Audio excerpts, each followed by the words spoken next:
Is it like pointing towards you? Yeah, you are visible. بسم الله الحمد لله والصلاة والسلام على خاتم الأنبياء أشرف المرسلين وعلى آله وصحبه أجمعين أما بعد. Okay. So I'm just gonna end the last lesson. I know most of you are not here except one, but it's okay. I'm gonna end the last lesson with what I wanted to say, then inshallah we'll move on from there to the next lesson.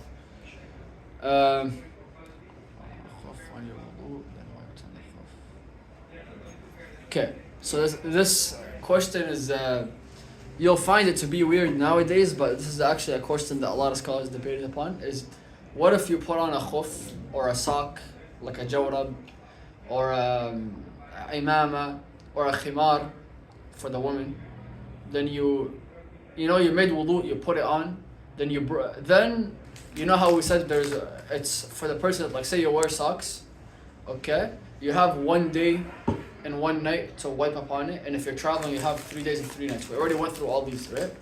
What if, okay, say like before the time expired, you wiped upon it, then the time expired, does your wudu still count? Or does your wudu still count but you just can no longer wipe upon it? Or is your wudu actually now invalid altogether and you have to remake a wudu or you wash? So this is actually a difference of opinion that is, we're just gonna get into it very quickly, okay? Okay, if you made the wudu, then you put on the sock, then you lost your wudu, then you wiped on the sock, then the time expired, okay? Your wudu is still valid. So there's 3 opinions. Your wudu is still valid, okay? But you cannot wipe on it anymore. Actually, 2 opinions. Wudu, right? What? No. So one opinion says your wudu is still valid, but you can no longer wipe upon it. You didn't lose your wudu, okay? And another opinion says, your wudu is no longer valid, okay, at all, and you have to make a whole new wudu. And one opinion says, no, your wudu is no longer valid unless you just washed your foot. Okay, so there's 3 opinions, okay? The madhab, which is the Hanbali madhab, which is what we're studying through, the madhab said your wudu is no longer valid at all. Okay? Your wudu is no longer valid. Lots of scholars, including scholars from the Hanbali madhab itself, like big scholars from the Hanbali madhab, like Shaykh Uthaymeen and others, they didn't agree with the opinion of their own madhab. They said, no, your wudu is still valid. And they, like Shaykh Uthaymeen himself said that your wudu is still valid because it's not from the invalidators of wudu. Okay? So that's what he was reading. So I'm gonna just say Shaykh Uthaymeen's opinion on these 2 things, then I'm gonna go to madhab after that, okay? Then, if you take the opinion of Shaykh Uthaymeen that your wudu is no longer valid, okay, because it's not from the invalidators, then you get to a second question, which is, what if you made your wudu, then you put on the sock, then you lost your wudu, then you wiped on the sock, then you took off the sock. It's not that you went 3 days and 3 nights, or 1 day and 1 night. Like, it's not like the time expired. You just made the wudu, then you lost it, then you wiped on the sock, then you took off the sock. Does your wudu still count or not? According to the madhab, again, your wudu doesn't count. But Shaykh Uthaymeen said you still have wudu, but you cannot wipe on it. If you cannot wipe on it, you cannot wipe upon it again. Like, meaning, say like you lost your wudu, no, you made wudu, then you took off the sock, you wiped on the sock, then you took it off, then you put the same sock back on. It says you can no longer wipe on it, even though you still have wudu, but you can no longer wipe upon it again, because it said when you put on the sock the second time, you put it on in a state of rukhsa, a state of an exception, because wiping on the sock is an exception. So because of that, you can no longer wipe upon it, okay? Because you're not in an actual state of tahara, you're in a state of tahara from an exception part, okay? Now let's get to the actual opinion of the madhab, the Hanbali madhab, which is, the Hanbali madhab said your wudu no longer counts if you took off the sock. If you wiped on a sock, you took it off, whether it was before the expiring time, not expiring time, your wudu no longer counts. And what is the proof for that? No texting in my lessons, huh? Okay. What is their proof for that? They say if you're given a rukhsa, you're given an exception or a concession, and the cause of the rukhsa completes, the sabab of the rukhsa completes, then your wudu is no longer valid. And their proof, they have a strong proof for this, okay? Their proof is like tayammum. We're gonna get into tayammum later on, okay? Just remember there's something called tayammum. What's tayammum? Does anyone of you know? It's cleaning your hands with, like, wudu with sand essentially. With sand. Have you ever heard of that before? Say right now, if you don't have water, okay, you don't have water, and you need to make wudu. You gotta pray, but you're in a place you have no water whatsoever. You cannot access water. What do? You just don't pray? No, it's not how it works. There was a contradiction that, like, if we just like make our actions towards the wall, like doing wudu. Like this? I just heard that. I just heard that. That's if there's dust on it. Yeah. That's if there's dust on it. Not these Salam walls. alaikum. Not these walls. This wall has no dust. Yeah. Okay, salam alaikum. No, so actually, tayammum is when you go to like soil or sand or something like that. Then if you don't have wudu, it says allowed. Only if you don't have wudu, it's allowed. You slap your hand on the sand or the soil or whatever, or dust. You slap your hand on it. Guys, no talking about lessons. You slap your hand on it. Then you wipe on this hand. When you wipe on the left, you slap again. Then you wipe on your forehead. That's it. That's it. Okay? But there's a thing from the hadith. Inshallah, we're going to get into this during the tayammum lesson, which we will get into, inshallah. But one thing you need to know for this is, and this is by ijma', the consensus of all scholars agree, if you did tayammum, okay, then you started walking over to the masjid. You had no water, you did tayammum, you started walking over to the masjid, then you saw a water bottle. Now you have water, okay? Yeah. Your tayammum no longer counts. The tayammum was just an exception, a rukhsa. Okay, an exception, a rukhsa, a concession. So they say, if your rukhsa is completed, meaning you did your tayammum, it's completed, but you saw water, then your tayammum no longer counts. Just like that, when you wipe on the sock, okay, you wiped on the sock, that's how you made your wudu, you wiped on the sock, but then you took off the sock, your wudu no longer counts. You understand what I'm trying to say? Yeah. So this is why the Hanbali opinion took the opinion that no, if you took off the sock, your wudu no longer counts. Yes, there's some scholars like Sheikh Uthaymeen that disagree with this opinion, but I'm not saying one is right and one or the other is right or whatever, because honestly they both have like not too strong of proofs. Both of them don't. Okay? But what I'm gonna tell you is this: what's the safer opinion? Just keep away from it and remake your Just remake your wudu. Yeah. I suggest when it comes to something like this where there's no clear thing, take the safer opinion. تقوا الشبهات, yeah. Exactly. So this is my opinion, to take the safer opinion, but I would never tell somebody, no, you no longer have wudu, because it's not like strong proof for any, you know? But one clearly has at least some type of proof. So I'm either way. This was the end of the last lesson. I just needed to finish it because we got interrupted. Now we're going to get into the new lesson, inshallah. And the new lesson is going to take at least 5 lessons to finish the new topic that we're going to talk about. What's the new topic that we're talking about? The invalidators of wudu. Things that make your wudu invalid. You had wudu, then you broke your wudu. How do you break your wudu? There's too many of them. Okay? You guys ready? See, everyone's on their phones getting ready, so, you know.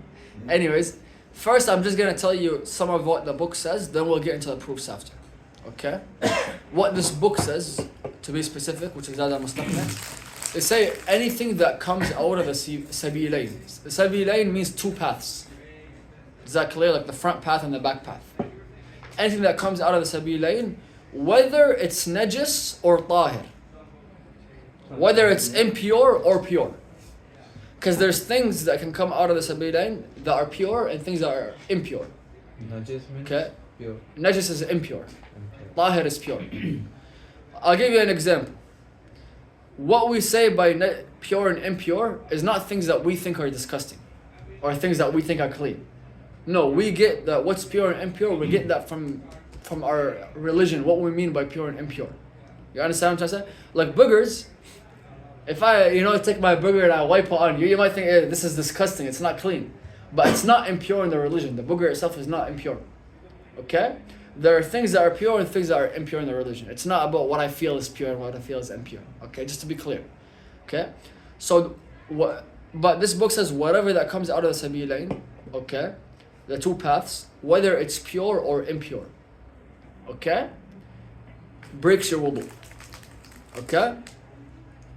And I can give you examples of what's impure and what's pure. That could come out of the two paths. Okay? Defecation, which is poop. Okay, I don't know how to say it a different way. And urination are impure. There's also medi and wadi and blood for the women, of course, that are impure. Okay? What's medi? I know a lot of people don't know what medi is. Do you know what medi is? Yeah. What's medi? It's something. Pre-cum. Pre-cum, yes. Medi is it's not semen because it's like clear. It's clear, So sometimes people will have it just before they ejaculate. Some people just have it like randomly. It's just how they are, But medi is not, semen is white. Medi is clear. Okay, it's clear. It doesn't make babies. Just to be clear, it does not make babies. Okay, so medi is najis. Wadi is semen, but depending on the way that it comes out, it could be najis or not najis. Okay? Wadi comes out without pleasure. It's semen that comes out without pleasure and without force.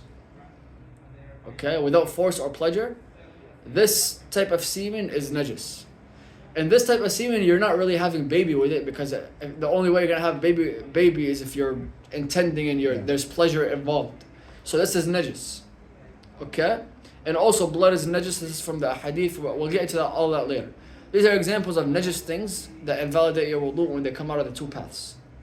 And there's also things that are not najis, that are tahir, that pure, from the Islamic belief they're pure, but they also invalidate the wudu if they come out of the two paths, such as what? Passing wind, like farts. I don't know, to pass wind. There's nothing in the Sharia that says passing wind is impure within itself.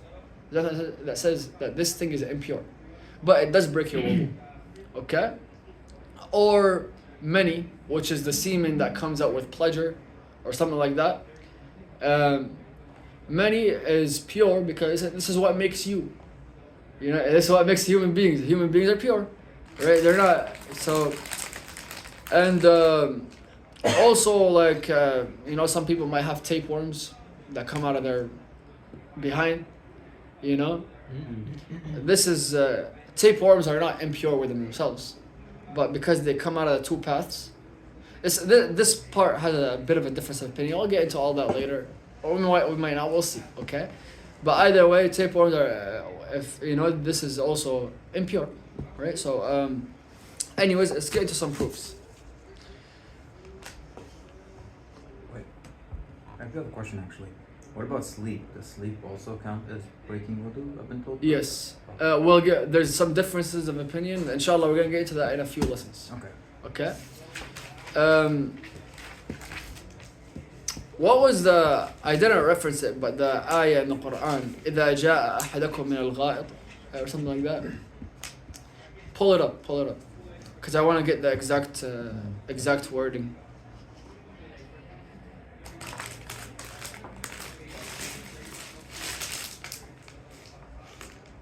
I should have referenced it. I was just a bit busy. Surah An-Nisa 43. إِذَا جَاءَ أَحَدَكُم مِّنَ يا أيها الذين آمنوا لا تقربوا الصلاة وأنتم سكارى حتى تعلموا ما تقولون ولا جنبا إلا عابر سبيل حتى تغتسلوا وإن كنتم مرضى أو على سفر أو جاء أحد منكم من الغائط. Okay. أو لا الغائط. Okay, so pretty much the Quran saying if one of you comes from el-gharably, this I'll explain what that is in a second. This breaks your wudu pretty much, okay? Now, what's el-gha'it? The literal meaning is defecation, which is like pooping, okay? The literal meaning.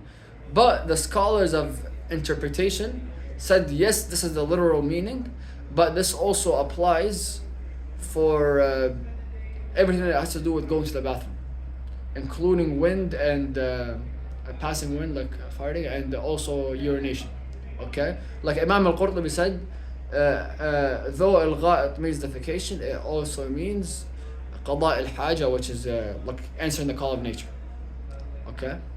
Which so I just want to be clear with this, okay? What's proof number 2? Okay, because this one, if you don't want to take Imam Qurtubi's opinion, which is a mufassir, but if you don't want to take his opinion, then I understand. At least you could take the opinion that, okay, pooping for sure, no, right? Okay. I'm going to be paraphrasing this hadith because it's a very long hadith, okay? But it's a hadith by Safwan ibn Asad, Safwan ibn Asad, who said, the Prophet ﷺ, said, a day and night. Okay, so this is about the socks and the khuf. Actually, it's about the khuf. Like, you have a day and night for the resident and 3 days and 3 nights for the traveler. I'm sure you guys remember this from before, right? About wiping on it, right? Unless, and this hadith said, unless it's what's it called?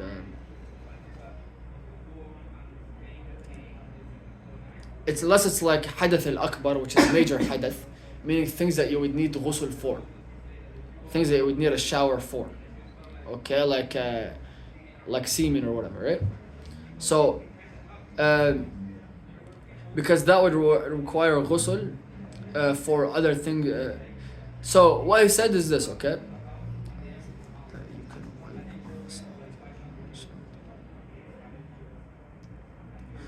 Because he said unless it's hadath al-akbar, right? But other than that, the things that you would wipe on the, like, so but the things that you can wipe on the sock, because we know that sock is only for hadath al-asghar, right? Okay? So unless hadath al-akbar, then it says for the things that you can wipe on the sock, meaning things that you do only wudu for, not ghusl, okay, is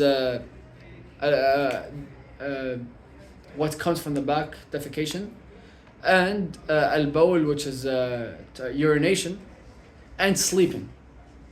And we're going to talk about sleeping later more on, but what we're talking about right now is, okay, pooping and peeing.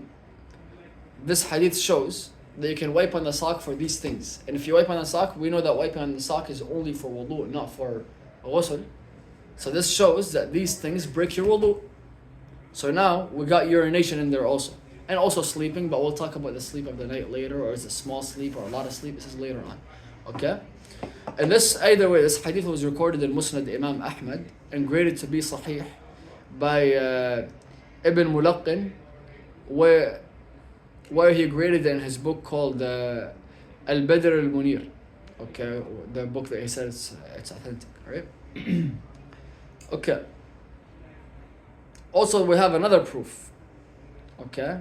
Either way, all these things, by the way, don't really need proof because we have ijma' upon it. We have the scholarly consensus. You guys remember what ijma' means? Yeah. What's ijma'? I'll find in notebooks. It's like the consensus of like All the scholars. Yeah. Okay. Either, so when we have ijma', that's a proof within itself, right? So all these things, I'm just mentioning them, just so you know there is text, but either way, we have ijma' for all of these, okay? That like the pooping and peeing and farting, we have ijma' for them. And now I'm gonna mention the ijma' and who said that there is ijma' on them. Okay, there has been an ijma', and and a lot of scholars reported this ijma', like Ibn Mundir in his book called Al-Ijma'. Okay, literally. Okay, and Ibn Hazm in Maratib al-Ijma' also mentioned that there's ijma' for all these three things. Also other scholars like Ibn Qudama and Al-Nawawi also mentioned ijma' for the same thing. So many scholars said that there is ijma' that pooping, farting, and peeing, okay, all of them, for sure, break your wudu. And if there's consensus by the scholars, well, all the scholars throughout history agreed upon something, we know this is proof, okay? So no doubt, none of these honestly need to be mentioned, but I just wanted to let you guys know. But now you guys are saying, okay, but for those other proofs that I mentioned, even though there's ijma, but you never heard anything about passing wind, right? You never heard anything about it. So is there something about passing wind? At least from a clear text, yes, there is. Just to be clear, there is. It's recorded in Muslim and Bukhari, Sahih Muslim and Sahih Bukhari, the two most authentic books, okay? Where a Sahabi asked the Prophet ﷺ about passing wind, okay? During the prayer. A Sahabi asked the Prophet Muhammad ﷺ about passing wind during the prayer. So Sallallahu Alaihi Wasallam told him, so the Prophet told him, Sallallahu Alaihi Wasallam, not to move, that means keep praying, unless he hears or smells something.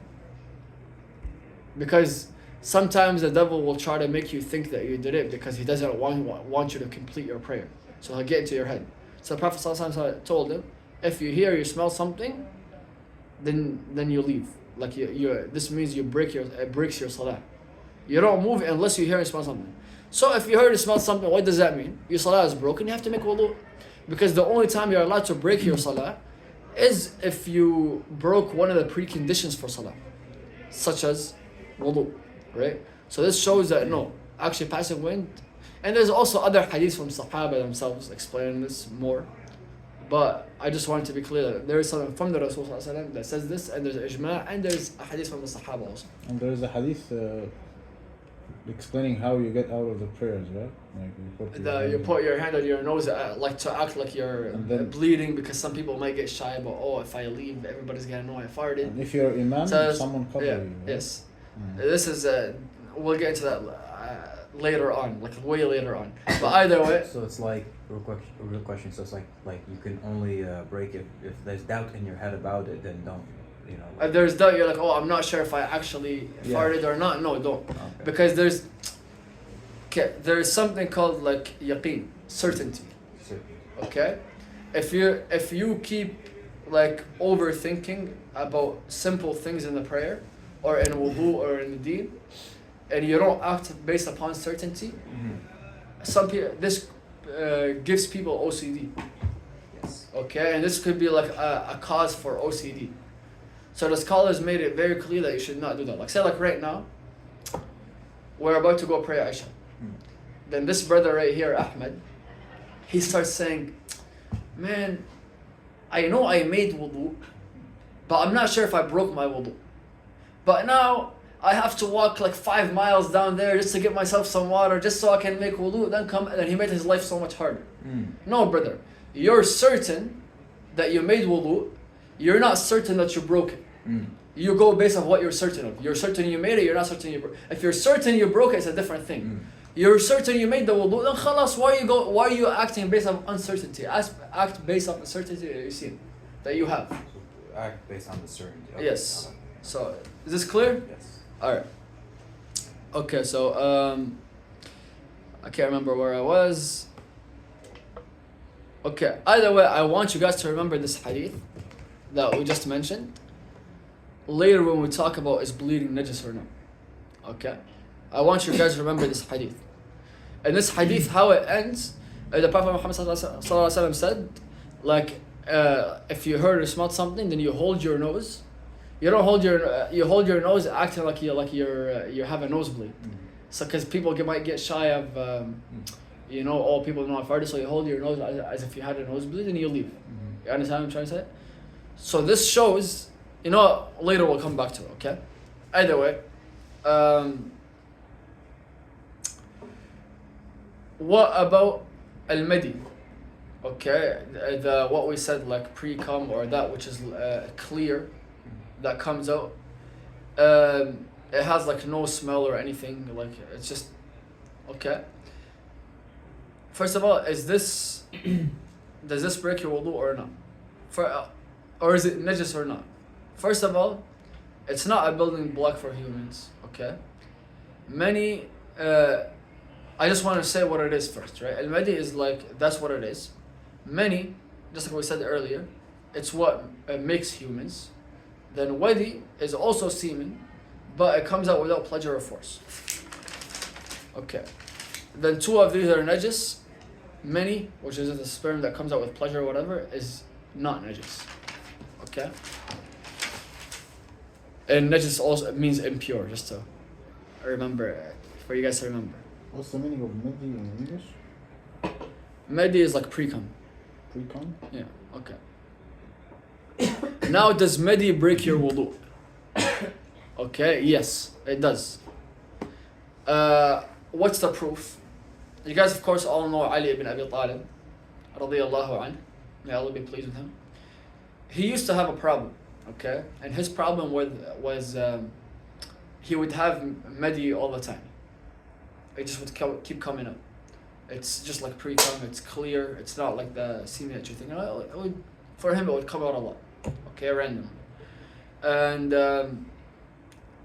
so he was way too shy to actually ask the Prophet about it. Sallallahu Alaihi Wasallam, to ask him about what should I do. So he sent another Sahabi to ask the Prophet for him. Sallallahu Alaihi Wasallam, okay? Okay, and the Prophet told, there's two riwayas about this. In one riwayah, the Prophet told him to wash his private. I'm sure you guys remember this from the lessons about istinja, like back in the day. I mentioned this hadith before. But either way, the Prophet Muhammad ﷺ told him to wash his private, then make wudu. What does that show? If it then make wudu, that means it broke your wudu.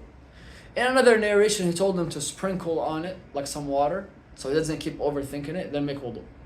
Okay? Either way, this was recorded in Bukhari and in Musnad Imam Ahmad, and there's no doubt about it being authentic. Clear? Okay. Now we established that many for sure breaks your wudu. Many, I'm not getting into the normal sperm that you think of that comes out with pleasure. I'm not going to get too much into it because we're going to get into it in the ghusl. When we talk about ghusl, which is going to be right after a few things. But all you need to know is many, which is a sperm, it actually invalidates the wudu. And why we say it invalidates the wudu? Not because of clear texts, because clear texts that tell you to make ghusl if you did it. If you're going to make ghusl, you take a whole shower, whatever that makes it, everything that makes you need ghusl, makes it obligatory for you to do ghusl, makes it obligatory for you to do wudu, except one thing. Except one thing. Can anybody guess what that thing is? Can you repeat it? Everything that makes it mandatory for you to do ghusl, to take a shower, makes it mandatory for you to make wudu, except one thing. That does not make it, it's mandatory for you to do ghusl, but not to do wudu. There's only one thing that makes it, that's different than all the rest of them. What is it? It's death. Death? Death. When somebody's dead, like right now you die, it's obligatory, the ghusl for you is obligatory. It's wajib, it's farb. Wudu for you is not farb, it's not wajib. You don't have to do it. But it's mustahab to do it on the person. Okay, but either way, this is for later on. But either way, after we die. What? This is for later. This is good. Anyways, okay, so either way, many, which is a normal sperm that comes out, it makes it obligatory for you to do ghusl, so by extension, it makes it obligatory for you to do wudu. Okay? What about the passing of the wind from the front for the woman? Okay? From the front path for the woman. There's a difference of opinion. But the correct thing is it invalidates the wudu because the hadith of the Prophet ﷺ does not specify when you pass the wind, okay, whether it's from the front or the back. You understand? So because of that, I take the opinion that also it does invalidate the wudu for the woman.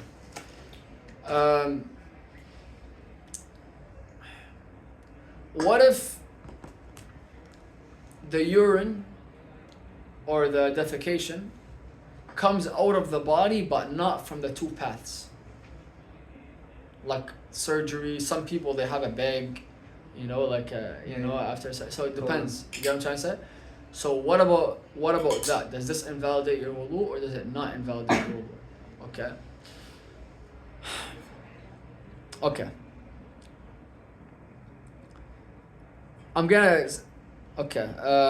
First of all, yes, it does, because all the verses that speak about and the hadith that speak about urination and defecation, like the ones we mentioned earlier, do they mention specifically if they come out of the two paths? No. Khalas. So, but this gives birth to another question, which is what? What if a person gets one of these surgeries done where they have to, urinate and defecate, but not out of the two paths? But there are some people that do these surgeries, but their problem is now they continuously always are defecating or urinating, always. It's not like they can defecate and then sometimes they're not defecating. Okay? Even though it's not out of the two paths, they're continuously doing it all the time. And they can never stop. So for those people, the correct opinion is every time they're about to pray, they make a fresh wudu, then they pray. Okay? They're about to pray, they're getting up for this next prayer, they make a fresh wudu, then they pray. Then what's the proof?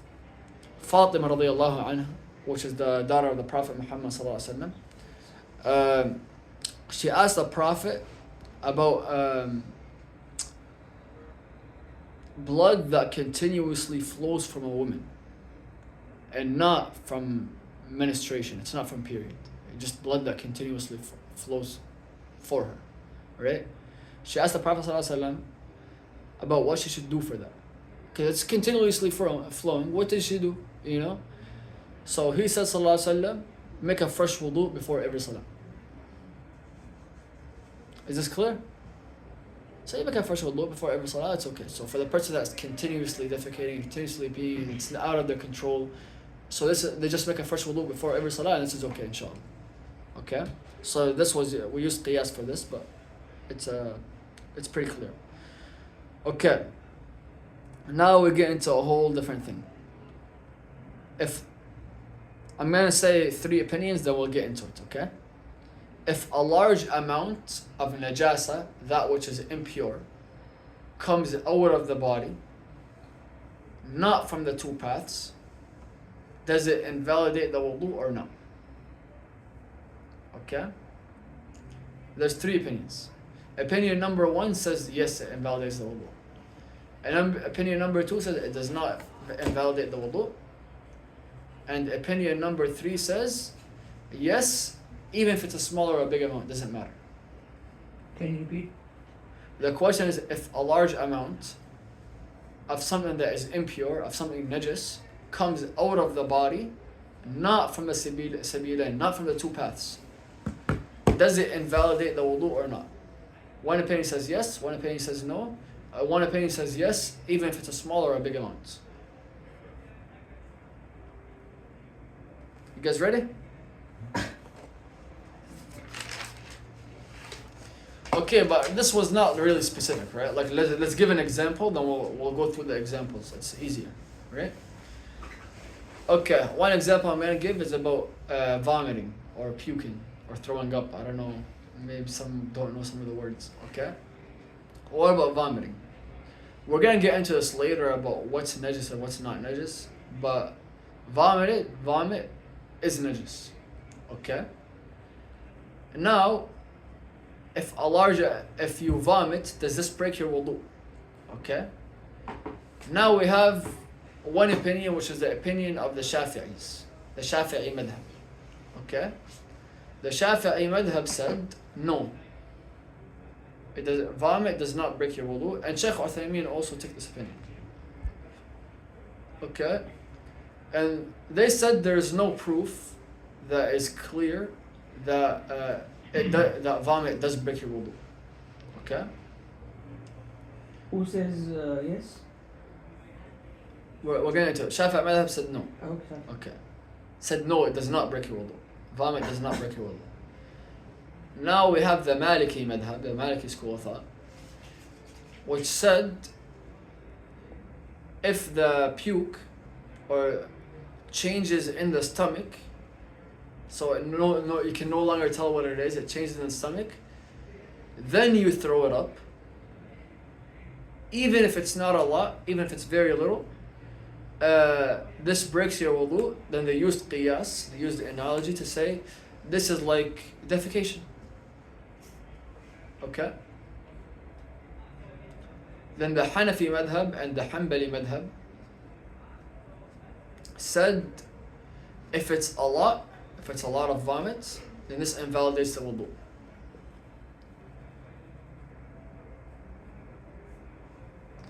Now the Hanafi madhab and Hanbali madhab disagreed on what a lot means. What's a lot of vomit? Okay, as you guys know from the earlier lessons, the Hanbali madhab does not specify amounts unless there's proof for it. The Hanafi madhab, they pretty much all the time you see them specifying. Okay, amounts, and it just comes from their head, to be totally honest. I don't want to disrespect anybody, you know. But a lot of things they do, it comes from like they specify amounts, and I don't know where they get it from. About like say like wearing socks, if it has holes that's bigger than 3 toes, bro, where'd you get the 3 toes from? Wallah, there's not a single hadith.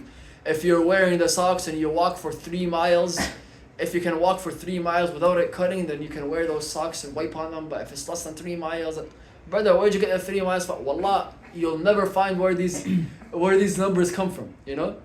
Either way, yes. What I heard like recently was because of the Hanafi is the oldest madhab, right? They are the oldest madhab. Yeah, so at the time of Abu Hanifa, the chain of narrations and the chain of narrations were not like accumulated, like Imam an-Nawawi's narrations and everything. So they had their own. That's what I heard. Kinda, not really, but I'm not gonna get into this. Either way, the Hanafi madhab said a lot is a mouthful. So a lot of puke is a mouthful. If it's less than a mouthful, then it's not a lot and it does not invalidate your wudu. If it's more than a mouthful, then it's a lot. There's no proof for it, but this is what they say. The Hanbali madhab said a lot is a lot. We're not gonna say what a lot means, okay? Because there's no proof for it. Okay. Now let's look at the proofs for everybody. Okay. First of all let's look at the proof for the Shafi'is, the ones that said that puke does not invalidate. Actually, wait. Let's see. Okay. Actually, no. First of all, let's look at the proof. Does vomit break your wudu or not? Okay. First of all, there's a hadith on Abu Darrar, which is a Sahabi. And this is a very long narration. It's a very long hadith. Okay. So, Thawban, which is a tabi'i, is telling us about like people asking questions to a Sahabi called Abu Darrar, right? Abu Darrar, he was in Damascus. He was at a masjid in Dimashq. Okay. Then someone asked him about throwing up. Okay, somebody asked him about throwing up. So Abu Darrar, he mentioned the hadith of the Prophet without saying much more than that. Okay. He mentioned the hadith of the Prophet Muhammad sallallahu alaihi wasallam, where he said he threw up, then he made wudu. The Sahaba, somebody asked him about throwing up. He said the Prophet Muhammad sallallahu alaihi wasallam threw up, then made wudu. Okay. This is what proof? Whose proof is it? Abu Dhar. We'll look at how each person interprets the hadith. Okay. But first of all, is this hadith authentic? Okay. Some scholars try to weaken this hadith. Okay, say this hadith is weak. Imam Tirmidhi said that this is هذا أصح حديث في هذا الباب. That means this is the most authentic hadith when it comes to this issue of puking. Okay. Shaykh Al-Bani said it's authentic. Okay, Shaykh Al-Bani said it's an authentic hadith. Many earlier scholars agree with Shaykh Al-Bani. Shaykh Al-Bani is a new scholar, but there's many earlier scholars that said it's authentic, including Imam Ahmad ibn Hanbal himself that said this hadith is authentic. No, the thing about it is, no doubt, if you look at one chain alone, it might be a little shaky hadith. But if you look at all the different chains independently that go say this hadith, If you put them all together, then this is definitely authentic hadith. Some scholars said, oh, there might be a flip in the wording. Maybe he accidentally said that, oh, he puked and then he made wudu, instead of saying he puked and he ate breakfast, whatever. But if you look at all the hadiths together, all the chains together, no doubt the wording is correct and the people are reliable. Okay, this is authentic hadith. Okay, but does that mean just because the Sahabi said the Prophet Muhammad sallallahu alaihi wasallam he threw up, then he made wudu, does that mean that actually throwing up invalidates the wudu? You understand where this mas'ala goes back to? The Shafi'i madhab say the action of the Prophet Muhammad sallallahu alaihi wasallam, the Shafi'i say the action of the Prophet Muhammad sallallahu alaihi wasallam does not show obligation, that this is wajib or this is not wajib. How we know something is like wajib or fard, which means obligatory, is if the Prophet Muhammad sallallahu alaihi wasallam commands it. Him doing an action, it's good to follow him, you get good deeds for following him. That doesn't mean that it's actually something that is mandatory to follow. And this is true. This is the usul al-fiqh, and pretty much all the madhab, they agree on this. The action of the Prophet does not mean something to be mandatory, right? So this is a very valid case, right? And they said this shows that if you puke, it's mustahab to make wudu. It's mustahab. It's better to make wudu because the Prophet Muhammad made wudu sallallahu alaihi wasallam. Is that clear? It's honestly, like, I think this is very strong, you know, because he did not command it. Shaykh al-Islam Ibn Taymiyyah, which is not a Shafi'i, okay, he used to be Hanbali, then he became his own madhab, okay.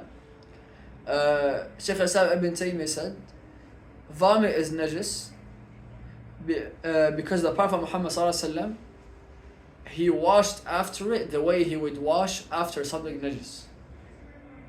Okay, this was his own opinion, you know. Ibn Qudama said vomit is najis because it's food that is processed in the stomach just like poop is. Okay. And there are many hadiths. Honestly, there's many hadiths that the Prophet Muhammad sallallahu alaihi wasallam actually ordered for people to make wudu if they vomit, like clear order, where it would show to be fard, but all those hadiths are weak. All of them are weak, no doubt. Okay, this I heard a sheikh say this, Sheikh Uthman bin Farouk. I heard him say that, okay, this is all true, but there's hadith from two Sahabis, Ibn Abbas and Ibn Umar, making it clear that it's mandatory. Hey brother, you're sleeping, you're listening, take notes, no sleep in my lesson. Okay, I heard Sheikh Uthman bin Farouk say that there is two hadiths that are very clear upon Ibn Abbas and Ibn Umar radiallahu anhum, which are Sahabas, that made it clear that making wudu after vomiting is mandatory. Okay, he said this, and he's not a scholar, but he has his masters in hadith and all these things. I tried so hard to find these two hadiths that are authentic that he's talking about. I couldn't find them myself. I'm not saying that they don't exist. I trust him. I haven't found them myself. So if I find them and Sahaba has made it clear that it's authentic, and Sahaba has made it clear that making a wudu after vomiting is mandatory, then I'm going to take this opinion. But for now, I have not found them, and I have not found this proof, and I looked for about 3 hours today. I would have made this lesson a lot longer, but I couldn't because I wasted 3 hours of my life looking for hadiths that I couldn't find. Okay? So because of that, I don't take this opinion. I take the opinion of the Shafi'is that it's mustahab. But if I find these hadiths and they're true and they're authentic, then I would take the opinion that it's mandatory. Okay? But for now, that's from the knowledge that I acquired, I take the opinion of the Shafi'is. So I disagree with the opinion of the madhab, the Hanbali madhab, which we're studying. I take the opinion of the Shafi'i madhab that puking does not break your wudu, whether it's a lot or a little, but it's mustahab to make wudu because that's what the Prophet Muhammad sallallahu alaihi wasallam did clearly, authentically. If anybody can find the hadith about Ibn Abbas and Ibn Umar, please let me know. Did you go on, like, Brother, I went on the whole, bro, 3 hours of my life, bro. I started calling the sheikh. I called Sheikh Abdurrahman. I'm like, have you heard of this? He's like, no, I've never heard of this. I started checking on like what scholars said. I didn't find any scholar that said this. Wait, I looked around too many times. I didn't see it. wait, I have a question. Like, is AI reliable and stuff like that with digging up information? Brother, I asked 500 ChatGPT questions, and all of them would give me to references. Then I'd search